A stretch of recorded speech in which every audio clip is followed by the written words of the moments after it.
चीज किया जाता है उसमें दोष होता है। जैसे यज्ञ करेंगे तो यज्ञ में घी में बहुत सारा चीज मिलावट है कि नहीं? हाँ? या उतना योग्य ब्राह्मण भी नहीं मिलता है। कलयुग में हर चीज में दोष है। कले दोषे निधे राजम, कलयुग दोषों का समुद्र है। अस्थि ही एक महान गुण, एक महान गुण है कलयुग का। वो क्या है? कीर्तना देव कृष्ण से, भगवान श्री कृष्ण का नाम का कीर्तन करो। और उससे क्या होता है? मुक्त संग परम ब्रजेत। आप सब लोग मेरे को देख पा रहे हैं? तो उससे हम लोग सभी पाप से, सभी दोष से हम लोग मुक्त हो जाएंगे। तो इसलिए बताया जा रहा है सर्वम भवति निश्चिद्रम। जितने भी चीजों में दोष है, त्रुटि है, छेद है, वो क्या होगा? निश्चिद्र। निश्चिद्र मतलब बिना कोई त्रुटि हो जाएगा। अगर क्या होता है? अनुसंकीर्तनम तब, भगवान का नाम, अनुसंकीर्तन, भगवान का नाम का कीर्तन होता है। ये शुक्राचार्य जी कह रहे हैं। शुक्राचार्य जी असुरों का गुरु है।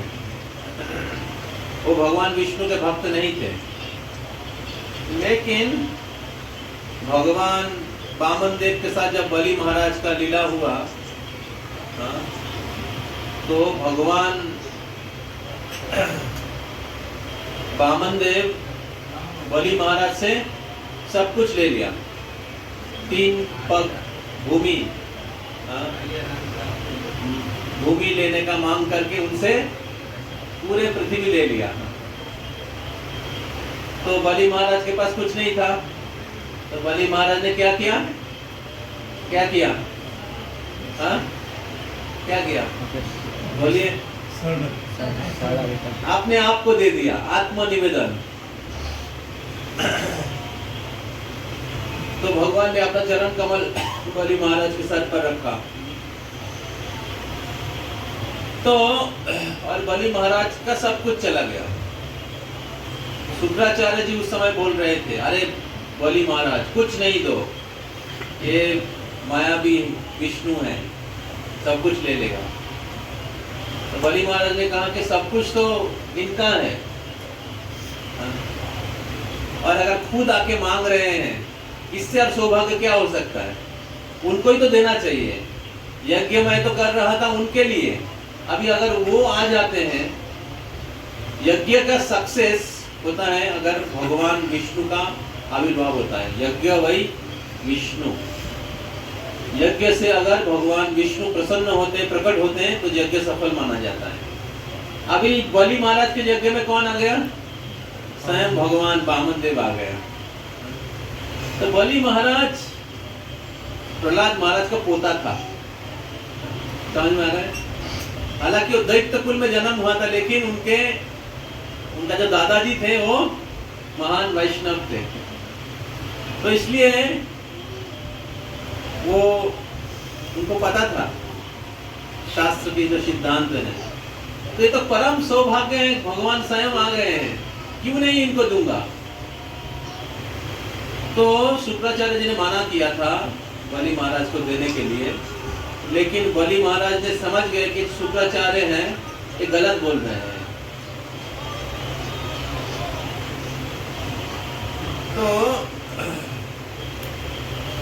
तो उन्होंने शुक्राचार्य का आदेश को पालन नहीं किया, क्योंकि वो प्रामाणिक गुरु नहीं थे।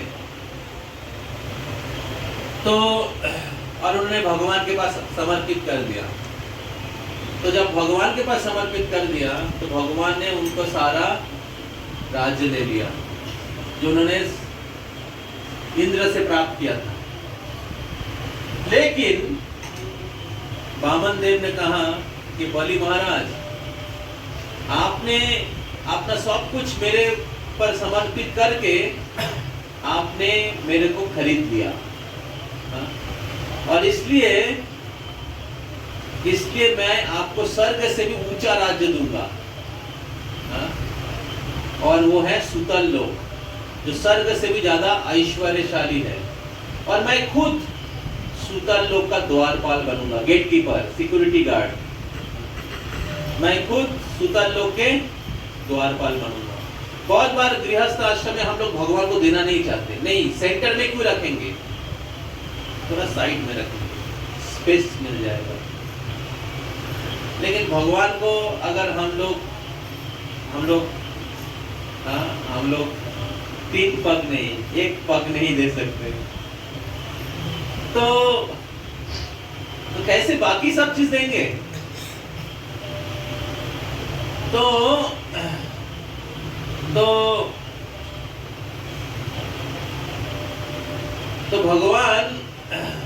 भगवान ने कहा कि बलि महाराज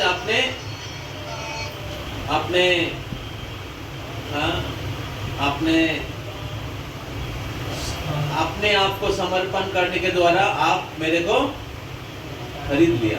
भगवान को कोई खरीद सकता है? भगवान को कोई खरीद नहीं सकता। भगवान का नाम है अजीत, कोई उनको जीत नहीं सकता। अनकॉन्करेबल, जिसको कोई कॉन्कर नहीं कर सकता, जीत नहीं सकता। लेकिन बलि महाराज उनके भक्ति के द्वारा, उनके समर्पण के द्वारा भगवान को जीत लिया था। और भगवान ने कहा कि मैं आपको इससे भी ऊंचा लोक, सुतल लोक दूंगा, और उस सुतल लोक में मैं क्या बन जाऊंगा? द्वारपाल। समझ रहे? तो बलि महाराज सोचते थे स्वर्ग राज्य चला गया, लेकिन भगवान ने उनको स्वर्ग से भी ऊंचा राज्य। तो बहुत बार हम लोग भगवान को देने में हिचकिचाते हैं, लेकिन हमें पता नहीं भगवान इससे भी बड़ा चीज हमें देने वाले हैं।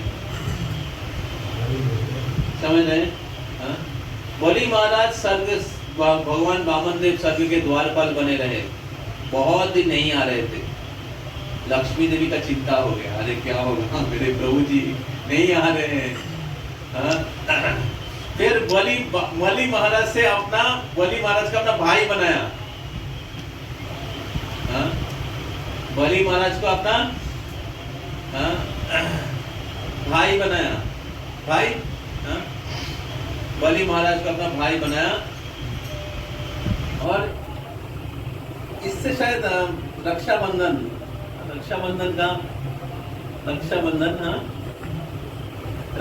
का शुरुआत हुआ।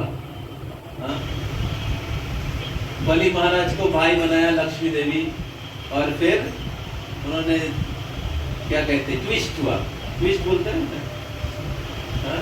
क्या कहते हैं, संधि। तो फिर भगवान वापस अपने वैकुंठ में वापस गए।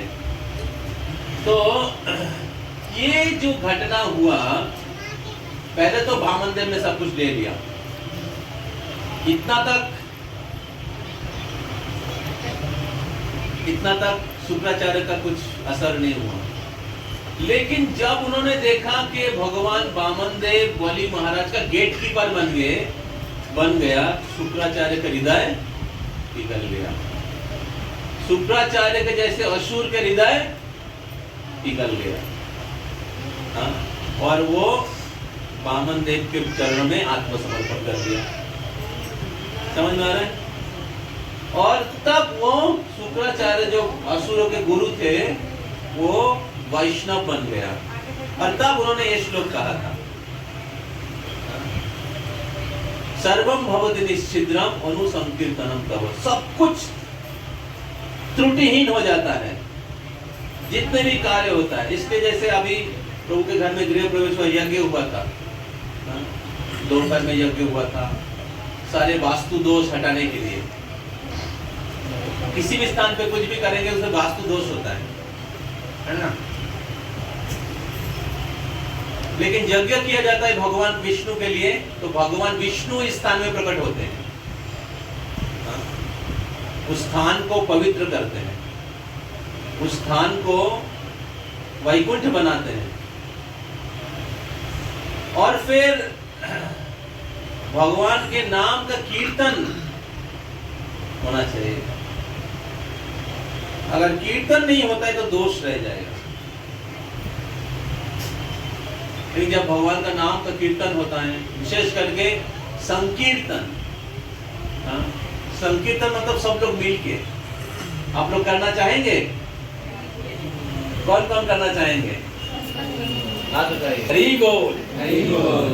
तो सर्वम भवति निश्चिद्रम अनुसंकीर्तनम। जब आपका नाम गुणगान कीर्तन होता है, शुक्राचार्य जैसे असुर, तो हरि बोल, देखिए खुश हो गया। तो हम लोग शुरू करते हैं, थोड़ा सा कीर्तन, 5 मिनट कीर्तन करते हैं। हालांकि आज बहुत सारा उधर ममता दीदी का कुछ हो रहा है था, इसलिए आने में बहुत घूम घूम के, अलग अलग गाड़ी नहीं है तो दूर से लेट हो गया। फिर भी आप लोग उत्साह के साथ बैठे हुए हैं, देख के बहुत अच्छा लग रहा है। हम लोग कीर्तन करेंगे, आप लोग हम लोग साथ कीर्तन करिएगा, पीछे पीछे कीर्तन करिएगा। नमो विष्णुपदाय कृष्ण पृष्ठाय भूतले श्रीमते भक्ति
Hare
हरि हरि बोल। श्री राम संकीर्तन की जय। कृष्ण महामंत्र की जय। श्री राधा गोविंद देव महाप्रभु जय। सुभद्रा महारानी की जय। जगत गुरु श्रील प्रभुपाद की जय। गौर प्रेमानंदे हरि हरि बोल। ज्ञानति विरांस्य गणांजन शलाकया चक्षुरुन्ना तस्मै श्री गुरवे नमः। श्री चैतन्य मनोभीष्टं स्थापितं येन भूतले स्वयं रूप कदा मह्यं ददाति पदान्तिकं। नमो विष्णुपदाय कृष्णपृष्ठाय भूतले श्रीमते भक्तिवेदांत स्वामिनिति नामिने। नमस्ते सरस्वती देवे गौरवाणी प्रचारिणे निर्विशेष शून्यवादी पाश्चात्य देवतारिणे। श्री कृष्ण चैतन्य प्रभु नित्यानंद श्री अद्वैत गदाधर शिवाशक्ति गौर भक्तवृंद। सब लोग बोलिए हरे कृष्णा हरे कृष्णा कृष्णा हरे हरे हरे राम राम राम हरे हरे। हरि बोल हरि बोल। आप लोग दो हाथ उठा के भगवान का नाम ले रहे तो भगवान बहुत खुश हो गए। नाम है इनका ध्रुव ध्रुव महाराज। हरि बोल हरि बोल। तो जब सब लोग मिलके कीर्तन करते हैं तो भगवान बहुत प्रसन्न हो जाते हैं और जितने भी हम लोग अनुष्ठान करते हैं उसमें जो भी त्रुटियां रहते हैं सब खत्म हो जाते हैं और भगवान के पूर्ण आशीर्वाद वहां पर या उन लोगों पर वर्षित होता है। समझ में आ रहा है? तो कोई बातें मत करिएगा। हाँ 10 मिनट तो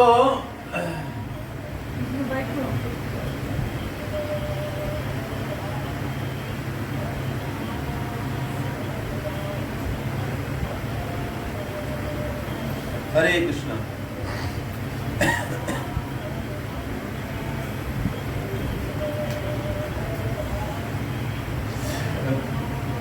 तो भगवान नारद मुनि को कहते हैं नाहं तिष्ठामि वैकुंठे योगिनां हृदयेषु वा मद्भक्त यत्र गायन्ति तत्र तिष्ठामि नारदा। हे नारद मुनि मैं वैकुंठ में नहीं रहता हूँ। योगिनां हृदयेषु वा ना कि मैं योगियों के हृदय में रहता हूँ। तो कहाँ रहते हैं? मद भक्त जत्र गायंती जहां पर मेरे भक्त लोग मेरे गुणगान करते हैं। हाँ? अभी जिनका मोबाइल बजेगा उनको अगला प्रोग्राम का प्रसाद स्पॉन्सर करना पड़ेगा। हरि बोल हरि बोल। नहीं तो हमारे अफ्रीका में बहुत सारा मंदिर है इस्कॉन का और वहां पर लोग बहुत गरीब है, उधर मोबाइल फोन चाहिए। ठीक है, जिनका मोबाइल बजेगा सच बोल रहा हूं मैं, उनका मोबाइल उधर भेज दिया जाएगा। हरे कृष्णा। तो इसलिए अगर मोबाइल भगवान की सेवा में देना चाहते बहुत अच्छा है, दे सकते हैं। तो फिर बजेगा तो कोई प्रॉब्लम नहीं तो मोबाइल साइलेंस में होना चाहिए। ओके तो शांति बना के रखिएगा। जो लोग अभी घुस रहे हैं पीछे बैठ जाइए, श्रवण करिए। तो भगवान नारद मुनि को कहते हैं कि मैं वैकुंठ में नहीं रहता हूँ, ना कि मैं योगियों के हृदय में रहता हूँ। तो कहाँ रहता हूँ? मद भक्त जत्र गायंती मेरे भक्त लोग जहाँ पर मेरी गुणगान करते हैं, मेरे नाम का कीर्तन करते हैं। हे नारद मुनि तत्रो तिष्ठामि नारदा। हे नारद मुनि मैं वहां पर रहता हूँ। तो इसका मतलब है कि जहां पर भगवान की गुणगान होता है, हरिनाम होता है, वहां पर भगवान निवास करते हैं। तो अगर हमारे घर को वैकुंठ बनाना चाहते हैं, जहां पर कोई कुंठा, कोई कलह, कोई दुख नहीं होगा, अगर हमें हमारे घर को वैकुंठ बनाना चाहते तो क्या करना पड़ेगा? क्या करना पड़ेगा? हाँ? भगवान के नाम का कीर्तन, भगवान की गुण महिमा का कीर्तन करना पड़ेगा। घर में प्रवेश कर जाना बड़ी बात नहीं है, लेकिन प्रवेश करने के बाद क्या कर रहे हैं वो इंपॉर्टेंट है। समझ में आ रहा है? गृह प्रवेश, आज प्रभु के गृह प्रवेश अनुष्ठान हो रहा है। तो प्रभु जी माता जी बहुत भाग्यशाली हैं कि आज के जैसे पवित्र दिन में, आज कौन सा दिन है? गौर पूर्णिमा, व्यास पूर्णिमा, गौर पूर्णिमा बोलते हैं। आज गुरु पूर्णिमा है। गुरु पूर्णिमा मतलब व्यासदेव जी जो सभी वैदिक शास्त्रों को रचना किए हैं, तो क्योंकि उन्होंने सभी वैदिक शास्त्रों का रचना किया है तो उनको आदि गुरु कहा जाता है। और वही व्यासदेव जी जो भगवान के अवतार है, भगवान के सप्तावेश अवतार है, उनका आविर्भाव दिन है आज, गुरु पूर्णिमा। और आज और एक महान आचार्य हैं जो महाप्रभु के पार्षद है, सनातन गोस्वामी, उनका भी आविर्भाव तिरोभाव तिथि है, उनकी तिरोभाव तिथि है आज। ब्रज में, वृंदावन में सभी लोग आज सनातन गोस्वामी के तिरोभाव तिथि मनाते हैं और वृंदावन परिक्रमा करते हैं। मैं एक बार आज के दिन वृंदावन था और सभी लोग वृंदावन परिक्रमा कर रहे थे और राधा दामोदर मंदिर में आकर सनातन गोस्वामी के उधर सनातन गोस्वामी को भगवान ने एक गोवर्धन शिला दिया था। सनातन गोस्वामी हर दिन 2 बार गोवर्धन का परिक्रमा करते थे। तो भगवान उनके पास आके बोले, सनातन अभी तुम्हारा उम्र हो गया, तुमको गोवर्धन परिक्रमा इतना कष्ट करके करने की जरूरत नहीं है। ये गोवर्धन शिला मैं आपको देता हूँ, इस शिला का 4 बार परिक्रमा करेंगे तो गोवर्धन का 1 बार परिक्रमा हो जाएगा। उस शिला का परिक्रमा करते हैं, राधा दामोदर मंदिर में रखा हुआ है। सनातन गोस्वामी का तिरोभाव तिथि है आज। और आज से चातुर्मास्य का शुरुआत है। पूरे साल में 4 महीना बहुत पवित्र है। 12 महीने में 4 महीना, वो 4 महीना शुरू होता है आषाढ़, श्रावण, उसके बाद भाद्र, आश्विन और कार्तिक। तो आषाढ़ और श्रावण के बीच में ये महीना चालू होता है। तो चातुर्मास से चालू होता है और अगले 4 महीना कार्तिक तक ये 4 महीना चलता है। तो इस समय भगवान विष्णु विश्राम में जाते हैं, विश्राम लेते हैं। तो इसका शुरुआत होता है शयन एकादशी, भगवान विष्णु शयन करने के लिए जाते हैं। और कार्तिक महीना जब खत्म होता है तो भगवान उठ जाते, तो उसको कहते हैं उत्थान एकादशी। आप लोगों को पता होगा, बहुत लोगों को। तो ये जो बीच का जो समय है 4 महीना, इस समय सभी देवी देवता, मुनि, ऋषि, वैष्णव लोग भगवान के बहुत सेवा, भगवान के पूजा, भगवान के भजन में, स्तुति कीर्तन गुणगान में मग्न रहते हैं।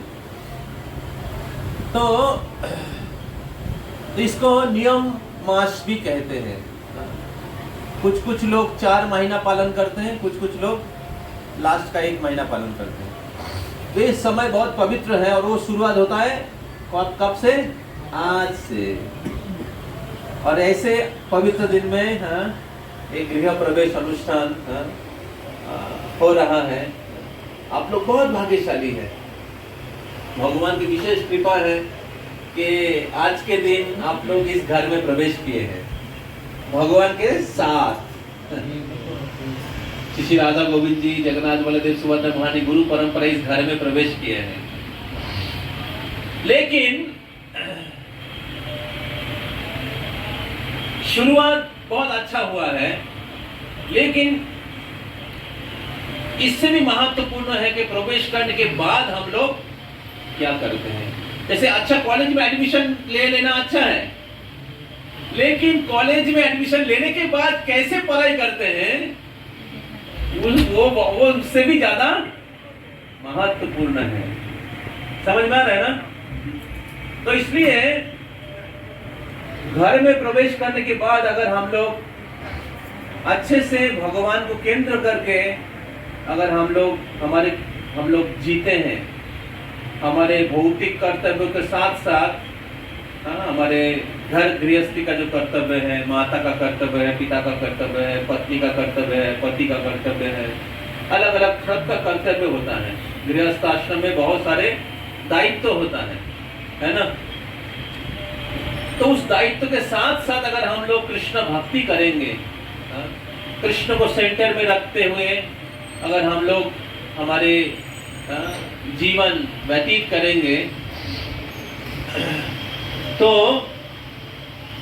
हम लोग बहुत सुखी रहेंगे, भगवान बहुत प्रसन्न होंगे। तो तब क्या होगा, वो घर जो है वैकुंठ हो जाएगा। भक्तिविनोद ठाकुर कहते हैं, जे दिन गृहे भजन देखी, गृहे ते गोलोक भाई। तो जे दिन गृहे भजन देखी, गृहे ते गोलोक भाई। जिस दिन मैं देखता हूँ घर में भजन हो रहा है, घर के सभी लोग, पत्नी, बच्चे, माता पिता, सब लोग भगवान का नाम ले रहे हैं, हरे कृष्णा कृष्णा कृष्णा हरे राम राम राम हरे हरे। तो तब क्या होता है, भक्तिविनोद ठाकुर बोलता है, तब घर गोलोक हो जाता है। समझ में आ रहा है? तब जो घर है वो वैकुंठ, जहां पर कोई कुंठा नहीं है, कोई दुख नहीं है। तो इसलिए ये बहुत महत्वपूर्ण है कि हमारे जो भौतिक धर्म सधर्म है, कर्तव्य है, उसके साथ साथ हम लोग भगवान की भक्ति करते हैं। तो हर व्यक्ति का दो कर्तव्य होता है, एक भौतिक सधर्मा, एक होता है आध्यात्मिक सधर्मा। भौतिक सधर्मा शरीर के लिए, शरीर का, परिवार का पालन पोषण करने के लिए, और एक होता है आत्मा का धर्म, भगवान के लिए जिसका अनुष्ठान किया जाता है। तो उसके लिए हमें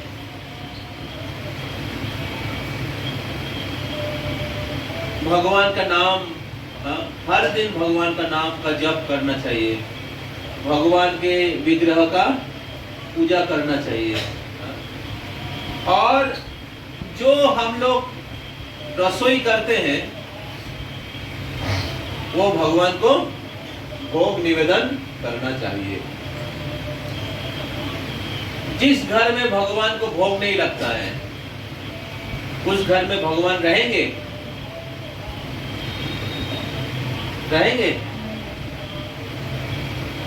अगर आप किसी के घर में गए, 2 दिन रुके, आपको खाना ही नहीं दे रहे, क्या करेंगे? अरे अपना घर चलता हूं, है कि नहीं? उसी प्रकार अगर भगवान को भोग नहीं लगेगा तो भगवान, या किचन में भगवान के लिए रसोई नहीं होगा, तो भगवान के लिए कौन रसोई करता है? क्या नाम है उनका? भगवान के लिए रसोई कौन करता है? कौन करती है? अन्नपूर्णा, लक्ष्मी देवी। भगवान जगन्नाथ के लिए कौन रसोई करता है? लक्ष्मी। इधर जगन्नाथ बैठे हुए हैं। तो अगर आपके किचन में जगन्नाथ के लिए तो जो भगवान के दास नहीं बनते हैं, भगवान की आश्रय नहीं लेते हैं, वो माया के लात खाता है। माया अलग अलग प्रकार से, कृष्ण भूली সেই জীব, সেই কৃষ্ণ ভুলি সেই জীব অনাদি বহির্মুখ, অতএব माया तारे দেয় संसार दुख। समझ में आ रहा है ना बांग्ला? अलग अलग प्रकार से दुख। तो लेकिन जो भगवान की सेवा करते हैं, भगवान को सेवा करते, भगवान को केंद्र करके अपने जीवन निर्वाह करते हैं तो भगवान को सेवक बनते हैं, भगवान के चरणों में सब कुछ समर्पित करते हैं, तो वो भगवान के द्वारा भगवान उनका पालन करते हैं। तो इस प्रकार घर भगवान का है और घर में जो लोग रहते हैं या जिस परिवार रहता है वो भगवान के सेवक होते हैं। समझ में आ रहा है? भगवान के सेवक होते हैं। तो इस प्रकार गृह प्रवेश करना बहुत अच्छा चीज है, लेकिन उसके बाद उससे भी महत्वपूर्ण चीज है कैसे हम लोग घर में रह रहे हैं। तो इसलिए हमें हर दिन भगवान का नाम का कीर्तन करना चाहिए, भगवान की कथा का श्रवण करना चाहिए और हमें भगवान के लिए घर में जो रसोई होता है भगवान को भोग लगाना चाहिए। तो फिर भगवान उस स्थान पे निवास करेंगे। भगवान लक्ष्मी देवी के साथ उस घर में निवास करेंगे। बहुत बार हम लोग लक्ष्मी के पीछे भागते हैं, भगवान की भक्ति में समय नहीं है। लेकिन आप लोगों को ये बात जान लेना चाहिए, लक्ष्मी वहां पर ही रहते हैं जहां पर नारायण रहता है। सब लोग लक्ष्मी के पीछे भागते हैं, लेकिन लक्ष्मी किसके पीछे भागती है? नारायण के पीछे। तो जहां पर नारायण की सेवा होगा वहां पर लक्ष्मी हमेशा रहेगी। तो इसलिए लक्ष्मी नारायण का सेवा होता है। जैसे टाटा, बिरला, ये लोग लक्ष्मी नारायण की पूजा करते हैं। अंबानी लक्ष्मी नारायण की पूजा करते हैं। उनके घर में हर जगह में, हर शहर में लोग एक मंदिर खोल देते हैं लक्ष्मी नारायण का, राधा कृष्ण का। समझ में आ रहा है?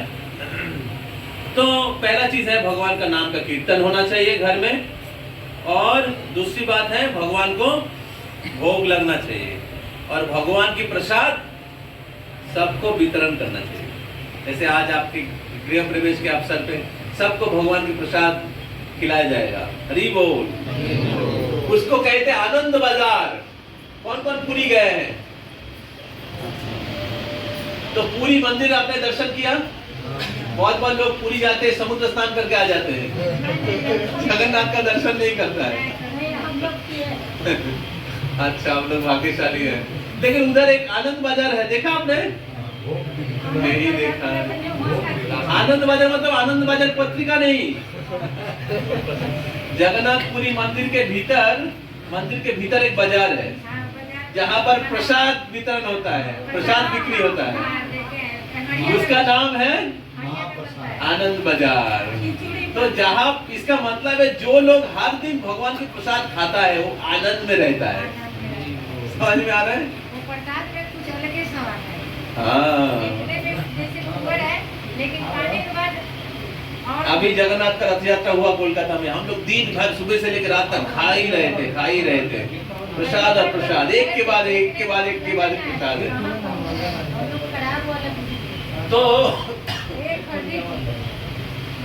तो इसलिए भगवान को भोग लगाते रहिए, अच्छा पकवान रसोई करके भगवान को भोग लगाते रहिए, खाते रहिए और संभव हो तो खिलाते भी रहिए।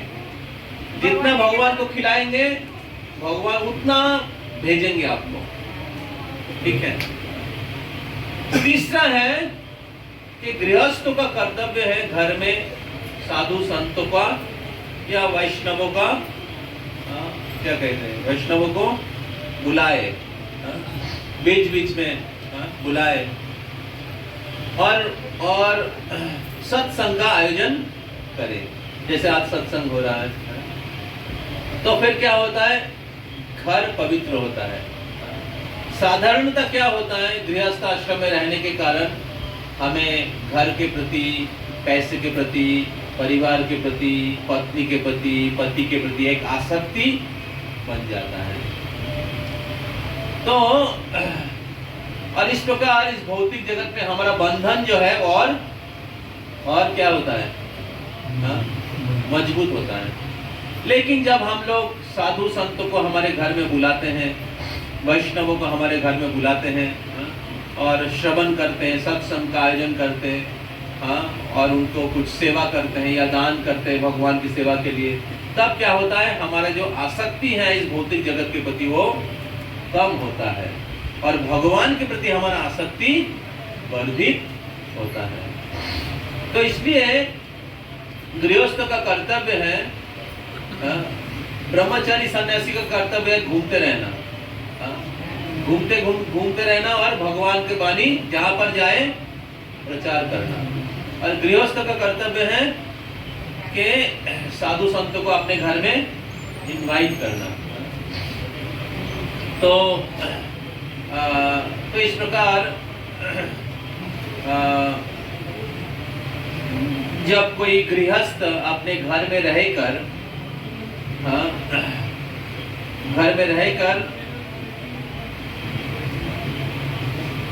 कृष्ण को, भगवान को केंद्र करके जीवन जिएंगे, तो भगवान को केंद्र करके जब जीवन जिएंगे, भगवान की भक्ति करके अपने जीवन जिएंगे, तब वो भगवान के धाम जाने के लायक बन जाएंगे, या उनके घर वैकुंठ या गोलोक हो जाएगा। दो प्रकार के गृहस्थ हैं, एक है गृहस्थ, एक है गृहमेधी। गृहमेधी वो होते हैं जिनका जीवन का लक्ष्य है केवल भौतिक लाभ या इंद्रिय भोग, उसको कहते हैं गृहमेधी। वो भगवान की कथा नहीं सुनेगा, भगवान की सेवा नहीं करेगा, केवल किस प्रकार भोग किया जा सके, ज्यादा पैसा कमा, कंपटीशन, वो कमा रहा है मैं भी कमाऊंगा, उसके घर में 4 चक्का है मैं 6 चक्का चाहिए, उसके घर में फ्रिज है मेरे को वो चाहिए। इस प्रकार कंपटीशन, कौन ज्यादा इंद्रिय भोग कर सकता है। जैसे गाधा दूसरे गाधा के साथ कंपटीशन करता है, कौन आगे जाएगा करके। तो इसी प्रकार भौतिक जगत में भी जो गृहमेधी हैं एक दूसरे के साथ कंपटीशन करता है। तो लेकिन जीवन का उद्देश्य है, मनुष्य जीवन बहुत कीमती है और मनुष्य जीवन का उद्देश्य है भगवत प्राप्ति, भगवान को प्राप्त करें। ये भौतिक जगत अनित्य है, मनुष्य जीवन, ये शरीर भी अनित्य है। धन, संपत्ति, पैसा, सौंदर्य, पद, प्रतिष्ठा सब अनित्य है। तो इसलिए अनित्य वस्तु में हमें आसक्ति नहीं रखकर भगवान के चरणों में हमें आसक्ति बढ़ाना चाहिए। तो इसलिए आपको जीने के लिए जितना सामग्री जरूरत है, अच्छे से जीने के लिए वो कमाइए, लेकिन आसक्ति भगवान में रखिए। समझ में आ रहा है?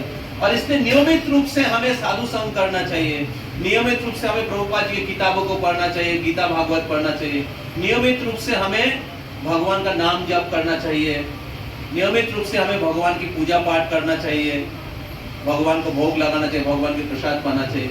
नहीं तो इस भौतिक जगत के साथ हमारा आसक्ति ऑलरेडी पहले से ही बना हुआ है और वो बढ़ता जाएगा और उसमें सुख नहीं है। जैसे खुजली होता है, खुजली होता है तो खुजलाएंगे तो क्या होगा, खुजली बढ़ेगा और एक समय क्या होगा, क्या हो जाएगा, घाव हो जाएगा। उसी प्रकार भौतिक आसक्ति इस प्रकार है, शुरू में लगता है बहुत अच्छा, जैसे खुजलाते तो अच्छा लगता है शुरू में, है ना, शुरू में अच्छा लगता है। उसी प्रकार भौतिक संबंध जो है, जो इंद्रिय तृप्ति के आधार पर है, शुरू में अच्छा लगता है, लेकिन धीरे धीरे क्या होता है, अपना स्वार्थ जब निकल जाता है तब क्या होता है, आपस में ढिशुम ढिशुम होने लगता है कि नहीं? गृहस्थों को अनुभव होगा, हमसे ज्यादा अनुभव है आप लोगों को। तो इसलिए कृष्ण को केंद्र में रखिए। मेरा स्वार्थ नहीं, पति का स्वार्थ नहीं, पत्नी का स्वार्थ नहीं, किसका स्वार्थ? कृष्ण का सुख। समझ में आ रहा है? हाँ? तो कृष्ण सभी के आत्मा है, मेरा भी आत्मा है, पति का आत्मा, पत्नी का भी आत्मा है। जब पति पत्नी अपना स्वार्थ नहीं देखे कृष्ण का स्वार्थ देखेगा तो पति पत्नी में बहुत प्रेम का संबंध होगा, परिवार के एक दूसरे के सदस्यों में बहुत प्रेम का संबंध होगा। नहीं तो लड़ाई झगड़ा होता होगा या होता है। तो इसलिए कृष्ण को केंद्र बिंदु बनाइए, कृष्ण की संतुष्टि के लिए सब कुछ करिए। कृष्ण के प्रतिनिधि श्री गुरुदेव हैं जो भगवान के शुद्ध भक्त हैं, उनकी आज्ञा को पालन करने के लिए सब कुछ प्रयास करिए। तो भक्तिविनोद ठाकुर कह रहे, अमार बोलिते प्रभु आर किछु नाई, तुम्ही अमार मात्र पिता बंधु भाई, बंधु द्वारा सुतो सुता तबो दासी दास, सही तो संबंध सबे अमार प्रयास, धन जन गृहदार तुम्हारो बलिया, रक्षा करी आमी मात्र सेवक होइया। ये भक्तिविनोद ठाकुर एक आदर्श गृहस्थ है, डिस्ट्रिक्ट मैजिस्ट्रेट, डेप्यूटी मैजिस्ट्रेट थे। ब्रिटिश पीरियड में एक इंडियन को सबसे ज्यादा जो पोजीशन मिलता था वो भक्तिविनोद ठाकुर को मिला था। और उनके 11 बच्चे थे। कितने? आपका एक, भक्तिविनोद ठाकुर का 11 बच्चा। तो सोचिए कितना बड़ा परिवार है और कितना बड़ा पद था, बहुत एजुकेटेड थे।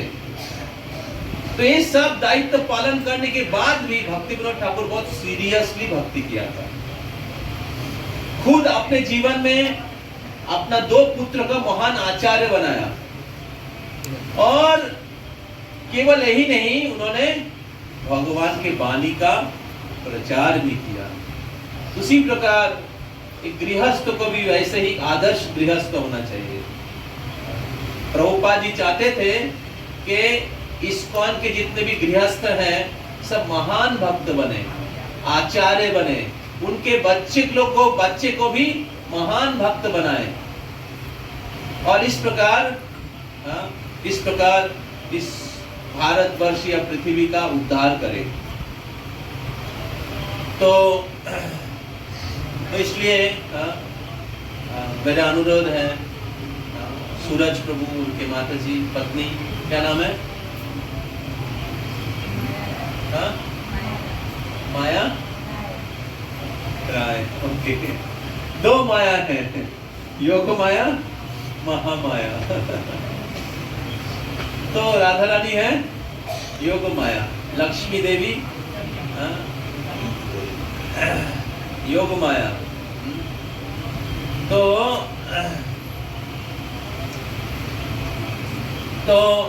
और सभी लोग इधर बैठे हुए हैं जो गृहस्थ हैं, अपना घर परिवार है, तो भगवान को केंद्र करके अपना गृहस्थ जीवन बिताइए, और तब देखिएगा कि आप लोग बहुत आनंद में रहेंगे, सुखी रहेंगे। अगर हम लोग वैसे नहीं करते तो घर को अंधकूपम भी कहा गया है। प्रहलाद महाराज कहते हैं गृहम अंधकूपम। जिस घर में भगवान की भक्ति नहीं होता है, जिस घर में लोगों को पता नहीं है कि हम शरीर नहीं आत्मा है, भगवान का दास है, भगवान की सेवा करना ही जीवन के परम कर्तव्य है, जो जानते नहीं केवल इंद्रिय भोग के ऊपर जीवन बिताते हैं, उसको क्या कहा गया है? इत्तात्मपातम गृहम अंधकूपम वनम गतो जत हरिमाश्रयेत। तो इसलिए गृह प्रवेश के समय में पता होना चाहिए गृह में कैसे रहना चाहिए। अगर उस प्रकार अगर हमारे जीवन को, हमारे घर को सजाते हैं, तो आपके घर एक मंदिर है। महाप्रभु चाहते थे कि पूरे विश्व में हरि नाम का प्रचार हो, और वो चाहते थे कि हर व्यक्ति हर व्यक्ति के घर जो है मंदिर के जैसा हो। महाप्रभु का उद्देश्य नहीं था कि सब लोग मंदिर में आए, लेकिन महाप्रभु चाहते थे कि हर व्यक्ति का घर मंदिर हो। अगर हर व्यक्ति का घर मंदिर हो तो कैसा रहेगा समाज? हाँ? सुख और आनंद में भर जाएगा।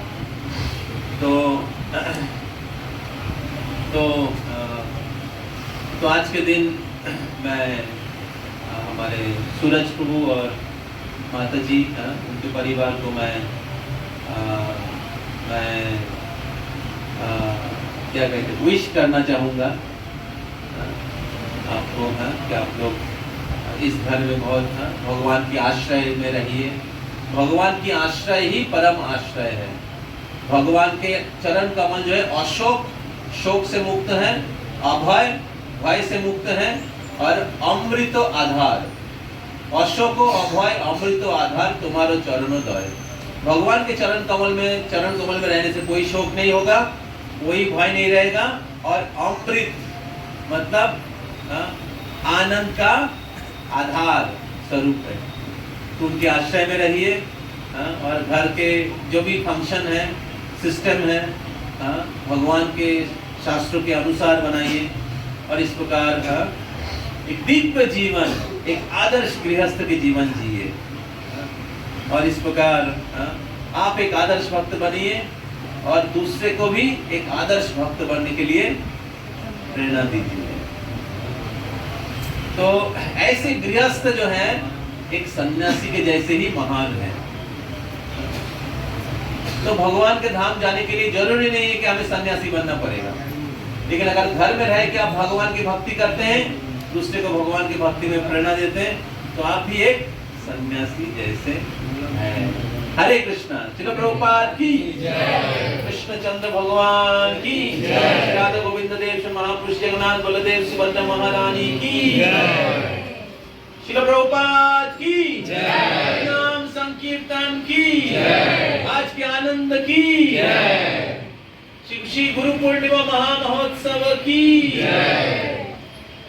मेरा प्रवेश उत्सव का सुंदर ऑल्टर अभी तक पूरा नहीं हुआ, और भी बचा है। अच्छा लग रहा है?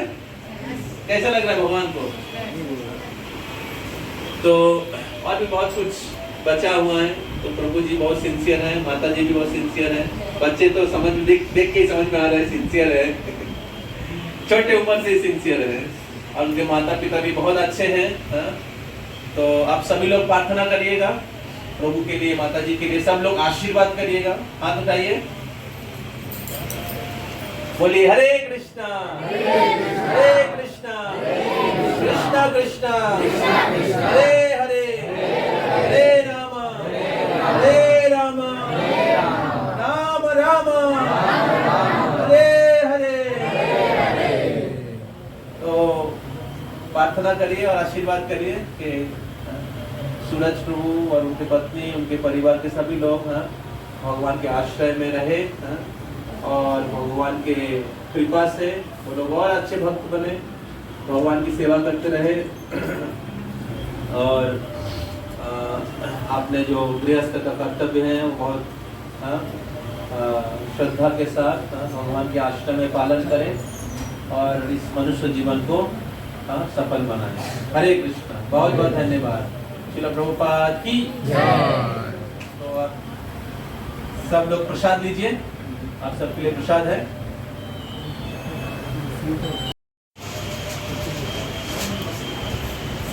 दो टी शर्ट है। हरि बोल। कैसा लग रहा है? अच्छा है? हरि बोल। टी शर्ट पहनते हैं, हम लोग भी पहनते हैं। हरि बोल।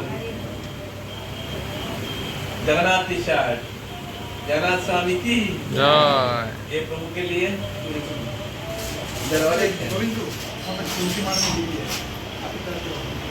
इधर जगन्नाथ है, इधर चैतन्य महाप्रभु।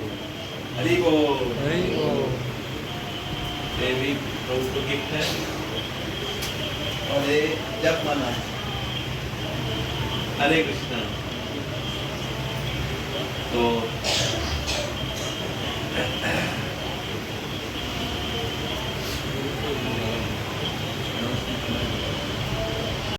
नौकर जैसा रह रहे हैं। समझ में आ रहा है? भगवान को रखने का जगह ही नहीं है। जैसे किसी घर को क्या कहते हैं? भवन। भवन बोलते हैं ना, भवन। हाँ, तो भवन शब्द का अर्थ क्या है? भवन शब्द का अर्थ क्या है? भ शब्द का अर्थ है भगवान, वन शब्द का अर्थ है वन। हाँ? जिस वन में भगवान रहते हैं उसको कहते हैं भवन। समझ में आ रहा है? हाँ? जैसे वृंदावन जहां पर भगवान रहता है, उसी प्रकार जिस भवन अर्थात घर में भगवान निवास करते हैं वो घर वृंदावन या भवन है। समझ में आ रहा है? अभी अगर जिस वन में भगवान नहीं रहते उस वन में कौन रहता है? हाँ, वन में कौन रहता है? भगवान नहीं रहेंगे तो दूसरे को रहता रहेगा। वन में जनरली कौन रहता है? जानवर लोग। जानवर रहता है ना? तो अगर जिस घर में भगवान की भक्ति नहीं होता है, हाँ, वो भवन नहीं है, केवल वन है। समझ में आ रहा है? केवल वन है। तो इसलिए अगर आपके घर को भवन बनाना चाहते हैं, लोग लिख देते अमुक भवन तमुक भवन, लेकिन भगवान का कोई सवाल ही नहीं है उस घर में, तो कैसे भवन? वो तो बन ही रहेगा। पशु जैसे जीवन जीता है वो भी ऐसे जीवन जी रहा है। तो इसलिए भगवान को सेंटर पॉइंट में रखना बहुत जरूरी है। कौन दिशा में वो महत्वपूर्ण नहीं है, आपके दिशा भगवान की तरफ होना चाहिए। भगवान तो जिस दिशा में देखेंगे सब दिशा को पवित्र कर देंगे, लेकिन आपके दिशा उस तरफ है, भगवान इधर है, आप देख रहे हैं उधर, तो फायदा क्या है? समझ में आ रहा है? प्रिंसिपल इंपॉर्टेंट है कि भगवान को सेंटर में रखना, कि आपका अटेंशन। पहले जमाने में ऐसा ही होता था, जितना राजा लोग रहते थे उसके राजमहल के सबसे मूल जगह में भगवान के मंदिर होता था, और सब लोग सुबह उठ के भगवान के मंदिर में आ जाते थे। अभी भी प्रभुपाद जी लिखते हैं, अभी भी ऐसे बहुत सारे जमींदार या राजा है जिसके घर में ऐसा नियम है कि अगर सुबह उठ के इतने बजे भगवान के मंदिर में दर्शन करने के लिए, प्रणाम करने के लिए नहीं आएंगे तो फाइन देना पड़ेगा, घर के मेंबर को ही फाइन देना पड़ेगा। समझ में आ रहा है ना? उसी प्रकार आपके घर में भी वैसा ही होना चाहिए। आपको लगेगा वो तो नहीं कर रहा है, वो तो नहीं कर रहा है, वो तो नहीं कर रहा है, ऊपर वाला नहीं कर रहा है, पांच वाला नहीं कर रहा है, नीचे वाला नहीं कर रहा है, मैं ही क्यों करूं? मेरे साथ ऐसे ही प्रॉब्लम है। हाँ? तो फिर आप भी बाकी लोगों के जैसे भौतिक संसार में सड़ते रहेंगे, जैसे बाकी लोग सड़ रहे हैं। समझ रहे हैं? जब तक भक्तों का संग नहीं करेंगे तब तक समझ में नहीं आएगा कितना सड़ रहे हैं आप। समझ में आ रहा है ना? तो इसलिए भाग्यवान होने के लिए भगवान को रखना पड़ेगा। जिनके पास भगवान है वो भाग्यवान है या भाग्यवती है। तो इसलिए घर को भवन बनाइए, ना कि वन या जंगल। और जंगल में रहने वाले हरे कृष्ण मत बनिए, ठीक है? कॉन्वेंट बना नहीं, आपको समझ में आना चाहिए, ठीक है? और कोई प्रश्न है? समझ में आया ना?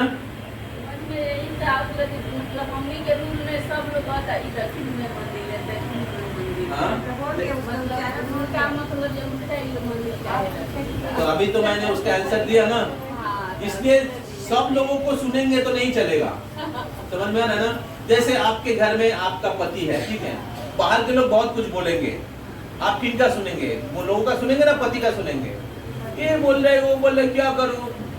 नहीं, पति आपका अथॉरिटी है, पति को सुनना चाहिए। उसी प्रकार भगवान की सेवा कैसे करेंगे उसके बारे में गुरु या वैष्णव से सुनना चाहिए। समझ में आ रहा है ना?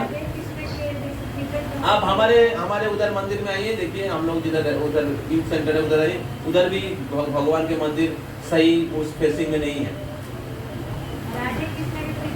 तो भगवान किस दिशा में है देख रहे हैं, उससे भी ज्यादा इंपॉर्टेंट है आप भगवान की तरफ देख रहे हैं कि नहीं।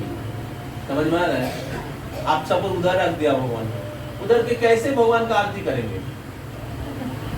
हाँ, कैसे भगवान का आरती करेंगे आप?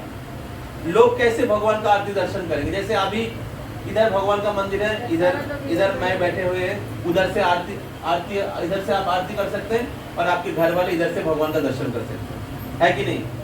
अंदर रखने से ऐसे भजन नहीं करते, बाहर हाँ? करते बोलिए। हैं। सब सोच समझ तो घर से बाहर हो तो सारा टेंशन हो रेडी? हाँ मिठाई। प्रभु पीतल की मूर्ति राधे कृष्णा होते हैं, घर पे रखना चाहिए। जनरली जो गृहस्थ होते हैं शुरू में उनको भगवान की फोटो पूजा करना चाहिए। तो जो भगवान के जो मूर्ति होता है वो उसमें अपराध होने का मतलब अगर आप अच्छे स्टैंडर्ड फॉलो नहीं कर रहे हैं तो अपराध होने का चांसेस है।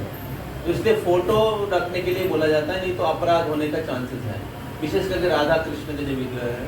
लेकिन जगन्नाथ बलदेव सुभद्रा ज़्यादा दयालु है, वो अपराध नहीं लेते हैं। और गौर निताई जो है चैतन्य महाप्रभु नित्यानंद वो भी अपराध नहीं लेते हैं, उनका मूर्ति रखेंगे तो कोई प्रॉब्लम नहीं है गृहस्थ को।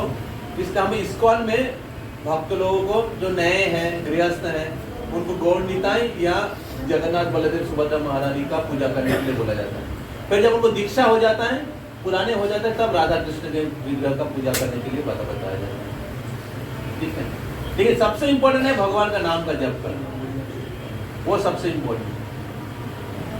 ओके, हरे कृष्णा। बहुत लेट हो चुका है, सब लोग प्रसाद लीजिए। श्रील प्रभुपाद की जय।